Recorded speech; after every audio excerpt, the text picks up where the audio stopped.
Hello जी, जय श्री राम सभी को। तो सबसे पहले तो हार्दिक शुभकामनाएं सभी को नए नए साल की। वैसे तो हमारा मार्च में सनातन धर्म का शुरू होता है, लेकिन जो अंग्रेजी कैलेंडर है वो बदल गया है। तो हैप्पी न्यू ईयर सभी को। तो दोस्तों, आज का जो वीडियो है, बहुत दुख हो रहा है मेरे को ये वीडियो बनाते हुए और वो न्यूज़ सुनते हुए।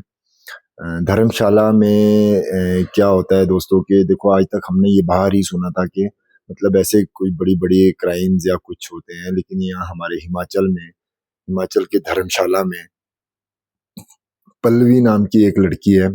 बेचारी वो दुनिया में अब नहीं रही। 2-3 महीने से वो वेंटिलेटर पे थी।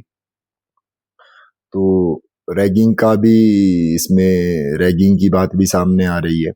और अ, क्या बोलते हैं, एक उनके प्रोफेसर पे भी इल्जाम लग रहे हैं, यौन उत्पीड़न के भी लग रहे हैं।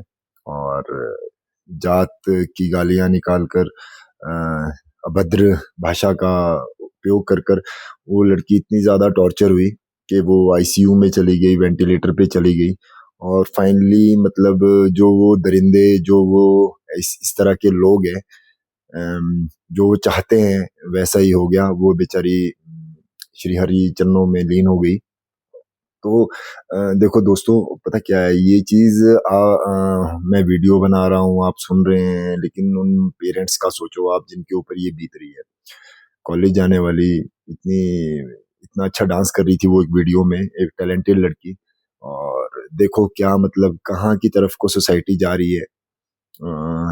सभी के मतलब क्यों ये लोग नहीं सोचते हैं कि हमारे बच्चे भी कल दिन को ऐसे ही कॉलेज जाएंगे, इस तरह से ही सब कुछ होगा।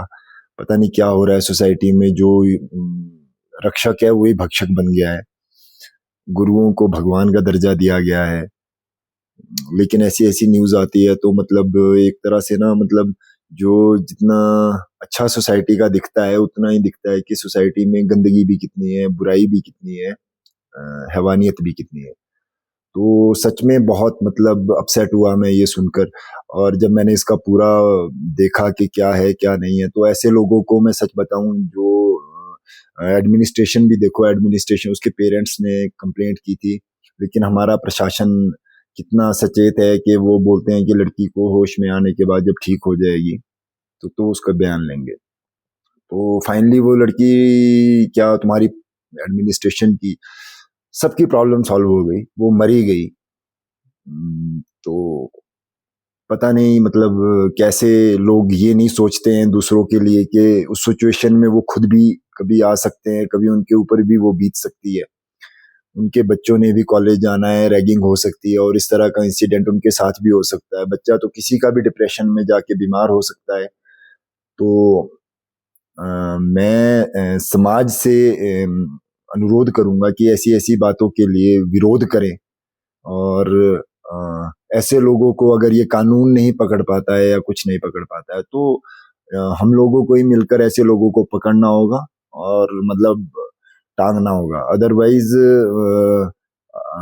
तभी शायद कानून भी थोड़ा मतलब एक्टिवेट हो जाए कि नहीं।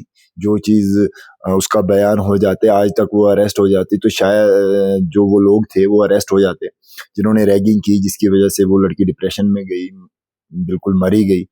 तो शायद 1% चांस ऐसा होता कि कहीं उसके दिमाग में जब उसको बताया जाता कि ऐसा ऐसा हो गया था, कुछ है सॉल्व हो गया है, तो रिकवरी के चांस होते। लेकिन बहुत दुख की बात है। इसके लिए अम, हमारा कानून बोले आप, हमारा समाज किसको दोषी ठहराएंगे मतलब। लेकिन जो अपने बच्चों को ऐसी शिक्षा नहीं दे पा रहे हैं कि आपने किसी के साथ बुरा नहीं करना है, किसी को जात पात या भेदभाव करके किसी के साथ गलत बात या किसी को ऐसी बात नहीं करनी है, तो अगर आप रैगिंग नहीं करनी है कॉलेज में या गलत चीज नहीं करनी है जिससे किसी को प्रॉब्लम हो, तो अगर आप अपने बच्चों को ये नहीं सिखा पा रहे हैं, तो आपको रेडी रहना पड़ेगा खुद के लिए भी। मतलब वो एक दिन आपको प्रॉब्लम घूम के आपको ही आने वाली है। तो मैं सभी से हाथ जोड़ के निवेदन करूंगा कि अपने बच्चों को बताएं। और अगर कोई ऐसा किसी के साथ हो रहा है तो जल्दी से जल्दी मतलब घर में बताएं और ऐसी चीज़ों को रिपोर्ट करें ताकि नौबत किसी की डेथ तक ना जाए। अम, बहुत ही मतलब ये एक अंदर से हिला देने वाला इंसिडेंट है दोस्तों। तो ये पहाड़ों में बहुत कम होते थे ऐसे किस्से, बहुत कम सुनने को मिलते थे, लेकिन हाल ही के कुछ वर्षों में ये सब कुछ बढ़ता चला जा रहा है, बढ़ता चला जा रहा है। अम, पता नहीं मतलब समाज किस ओर अग्रसर है, लेकिन सभी से हाथ जोड़ के निवेदन है कि अपने बच्चों को सतर्क करें, इस अवेयर करें इन चीज़ों के बारे में कि इंस्टीट्यूशंस में, कॉलेजेस में ऐसा भी कुछ होने के चांसेस होते हैं। सभी चीज़ें अवेयर करवाएं, तभी सुरक्षित रह पाएंगे। बाकी मैं अनुरोध करूंगा कानून से भी कि जल्द से जल्द जो इसके दोषी जितने भी हैं, जो लोग पल्लवी की मौत के जिम्मेदार है, उनको सजा हो। जय हिंद, जय श्री राम।